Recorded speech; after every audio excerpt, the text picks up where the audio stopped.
Hey guys, hi, welcome back once again on a beautiful Sunday cloudy morning. Okay, I was about to say bright morning. It's not really bright, but it's pleasantly cloudy. Yeah, that's what I can call it. So I want to dive into, since it's such a pleasant morning for me, I want to dive into an aspect that's not so pleasant, which is our negative thoughts, our negative emotions, and our negative feelings. So why I want to address them? I want to address them because they are a part of our biology. They are an intrinsic part of us. And without embracing ourselves completely, I don't think so we'll ever be able to embrace our positive aspects in completion as well. So, going into that, I would like to say that if we understand the biology, that why are we hardwired to negativity, I think we'll be able to embrace a lot of our aspects that we don't even want to address, leave alone embracing. So if we understand that we are hardwired, like it's beautifully said by Marissa Peer, that we are hardwired to be negative. And why are we hardwired to be negative? Primarily because we are not at the top of the food chain. We are not at the apex of the food chain, and hence we are not the topmost fearless predators out there. We are not. We are somewhere in middle, the lower bracket of the middle.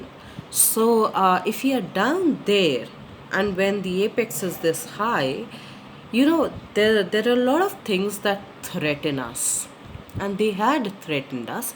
They still do threaten us, and that is why we are hardwired for negativity or unpleasantness. So that is why, when supposedly, say an instance, the man was out staying in the jungle in the caves, and before the lion roared, or before there was an attack, man would constantly hear, his ears would constantly be tuned in, or his vision would constantly be tuned in to understand where the threat was coming in from. Likewise, when we even today are sitting in the comfort of our houses, and there's no electricity, there's suddenly a power cut, or there's suddenly a loud noise that happens, and we go like, whoa.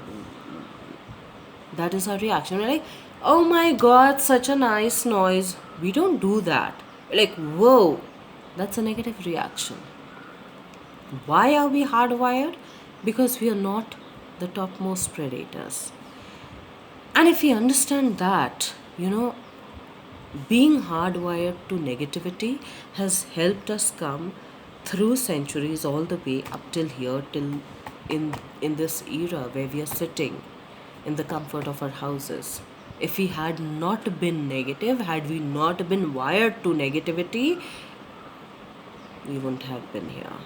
Humanity would not have existed. So unless we are willing to dive into that, we'll be living a half fulfilled or half filled life. I don't even know if we'll be living a half filled life. We'll just be existing. I and I doubt if humanity seeks to just exist. I think we want to thrive beyond survive. So unless we understand that, we really can't move ahead. So why not take this negative notion, or the so-called negativity, make it into embrace it, sit with it, understand why it's there, and then make it as a platform to keep rising beyond our fears, just to keep leveling ourselves up. There can be no harm in trying it out. The second thing that I found was that once I googled up um, the fearful aspects, or the so called negative aspects, I came to understand that there are in totality 750,000 words in the English dictionary, out of which 1,000 words connote positive emotions, and there are 2000 words that denote, that convey negative emotions.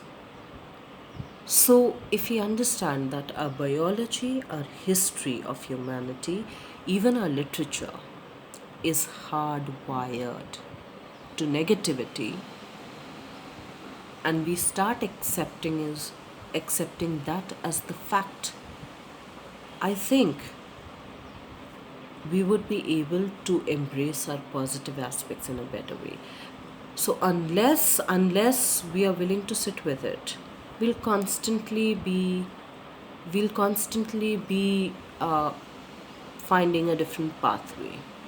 We'll never actually walk the pathway that we want to walk, because we're not trying to embrace our completion. We're not willing to embrace that.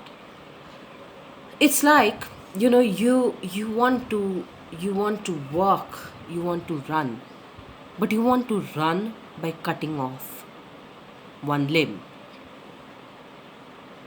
How well does that happen? You want to slice vegetables, but you don't want one limb. How well does that go? You want to write, but you want to chop off your fingers from both, from the limbs completely. How well does that go? So unless we are willing to embrace our complete essence, we can never really thrive. And as beautifully said by Brené Brown, that unless we are willing to embrace our darknesses, unless we are willing to embrace the negativity or the negatives in us, we can never fully embrace the positive. Unless we are willing to acknowledge it, to sit with it, we can never talk about it. And till the time we are constantly running and fighting, we'll never be able to sit with it. So I believe it's time we start doing that and completely accepting ourselves, addressing ourselves so as to leverage ourselves better for the future. Let's try and do that. It might be tough, but it's worth giving it a try. It's worth giving it a shot. Let's try and do that. We've come up till here. We've survived centuries. We have survived wilderness. We can't survive ourselves? I doubt.